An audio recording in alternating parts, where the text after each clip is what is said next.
Terror at Bondi. Gunshots shattered a Hanukkah celebration at one of the world's most famous beaches. On Sunday evening, as families gathered for Hanukkah by the Sea at Sydney's Bondi Beach, two gunmen opened fire on crowds near the promenade, killing 15 people and wounding dozens more. Australian Prime Minister Anthony Albanese condemned the bloodshed as an act of pure evil, an act of anti-Semitism, an act of terrorism that has forever scarred an iconic Australian landmark. Father-son gunmen identified. Police have now confirmed that the attackers were a 50-year-old father and his 24-year observing son. New South Wales Police Commissioner Mal Lanyon said the older man died at the scene after an exchange of fire with officers, while the son was shot, arrested, and remains in hospital in critical but stable condition. Search warrants were executed overnight at two properties in the western Sydney suburbs of Bonnyrigg and Campsie, where investigators seized evidence and confirmed that the father had held a Category A/B firearms license for around a decade. Officials say there was very little knowledge of the pair on any terror or intelligence watch lists and insist there are no other suspects at large. The attack is being treated as a targeted anti-Semitic terror incident, timed deliberately for the first night of Hanukkah. The attack and the victims. Witnesses describe a scene of chaos as hundreds of people ran for their lives along the sand and into nearby streets. Gunfire reportedly lasted close to 10 minutes, with children, parents, and elderly worshippers diving behind cars, kiosks, and seawalls as bullets tore through the event area. Among the dead is at least one child.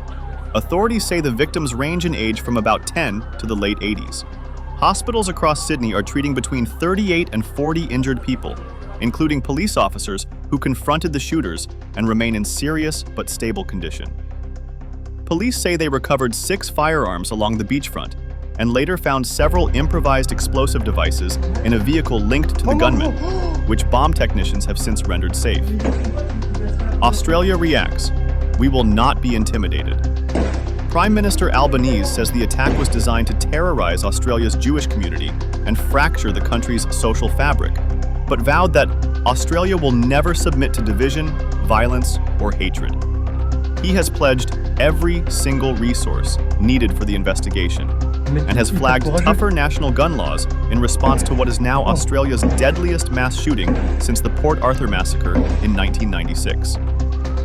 New South Wales Premier Chris Minns called the shooting a direct attack on our values, urging residents to stand visibly with Jewish neighbors as synagogues and community centers across the country step up security.